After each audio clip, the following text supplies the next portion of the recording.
Confidence is often misunderstood. Many people think it is a destination, a final state of being where you no longer feel nervous, doubt yourself, or worry about what others think. But the truth is much more empowering.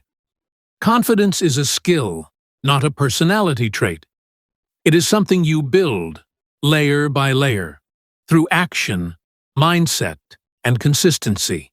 In this video, we are going to deconstruct the mechanics of confidence and provide you with a concrete roadmap to cultivate it, regardless of where you are starting today. 1. The Confidence-Competence Loop. The biggest misconception about confidence is that you need to feel confident before you take action. This is a trap. If you wait until you feel ready, you will be waiting forever. The real secret is the Confidence-Competence Loop. Action. You take a small step toward a goal. Experience. You gather data. Even if you fail, you learn. Competence. You get slightly better at the task. Confidence. Because you are now better at the task, your brain trusts you more. Confidence is the byproduct of competence, and competence is the byproduct of action. If you want to be confident in public speaking, you don't read books about confidence. You practice speaking even if you are shaking. Every time you show up for yourself, you are depositing trust into your own internal bank account. 2. Reframing the inner critic. We all have an inner voice. For many of us, that voice is a harsh critic, constantly reminding us of past mistakes or potential future failures. To build confidence, you must learn to reparent that voice. When you think, "I can't do this, I'm going to look foolish," stop and reframe it. Instead of silencing the doubt, talk to it like a coach.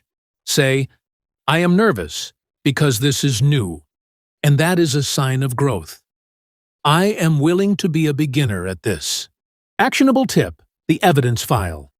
Create a physical or digital document titled Evidence of Success. Whenever you accomplish something, no matter how small, like finishing a workout, handling a difficult email, or learning a new recipe, write it down. When your brain starts spinning a narrative of inadequacy, read your evidence file. It is very hard to be insecure when you are staring at a long list of things you have actually done. 3. The power of micro-wins. We often destroy our own confidence by setting goals that are too large, leading to inevitable disappointment. If you want to lose 50 pounds, don't focus on the 50 pounds. Focus on the single healthy meal you are eating right now. Confidence is built on momentum. When you set a tiny goal and hit it, you trigger a dopamine release that encourages you to set another goal. Stop setting identity-based goals, like, "I will become a confident person." Start setting process-based goals, like, "I will speak up once in my team meeting today." Each time you hit a micro-win, you prove to your subconscious that you are someone who keeps promises to themselves. 4. Body language and the biology of certainty. Your mind follows your body. If you are hunched over, looking at your phone, and breathing shallowly, your brain receives a signal that you are in a state of defense or weakness. Social psychologist Amy Cuddy popularized the idea of power posing. While the science remains a topic of healthy debate, the underlying principle is undeniable. Physical presence shifts your internal state. Before a high-stakes moment: 1. Open up your posture. Take up space. 2. Control your breath. Slow, deep belly breaths lower your cortisol, stress hormone levels. 3. Make eye contact.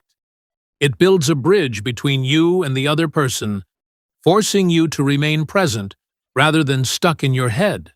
5. Embrace the growth mindset. Dr. Carol Dweck's research on the growth mindset is essential for confidence. A fixed mindset believes that your abilities are set in stone. You are either good at something or you aren't. A growth mindset believes that your abilities can be developed through effort. If you have a fixed mindset, every failure is a judgment on your worth. If you have a growth mindset, every failure is just data. When you stop fearing failure, you become invincible. Why? Because you realize that the worst-case scenario isn't death or total ruin. It's just a temporary setback that provides the exact feedback you need to succeed next time. 6. The so what strategy. We often lack confidence because we are terrified of judgment. We worry, what if I mess up? What will they think? Use the so what technique to deflate these fears. What if I mess up? People might think I'm unprepared. So what? Then I'll be seen as human. So what? Then I can work harder to be prepared next time. So what? I will learn something new and move on. Most of the time, our fears are based on imaginary scenarios that have no basis in reality. People are generally too focused on their own lives to spend much time judging yours. Conclusion: start before you are ready. Building confidence is a lifelong practice. It is not about becoming a louder, more aggressive version of yourself. It is about becoming the most authentic version of yourself. It is about showing up when you are tired. It is about speaking up when your voice shakes. It is about deciding that your potential for growth is more important than your comfort in stagnation. Your challenge for this week: identify one thing you have been avoiding because you don't feel confident enough to do it. Just one thing. And today, do it. Do it poorly if you have to. But do it. That action is the first brick in the foundation of the confident person you are becoming. You don't need a massive transformation overnight. You just need to commit to the process of becoming 1% more confident every single day. If you found this guide helpful, consider subscribing to this channel for more deep dives into personal development and psychology. Let me know in the comments, what is one small action you are going to take today to prove to yourself that you are capable? Until next time, keep showing up. Thanks for watching, and I'll see you in the next one.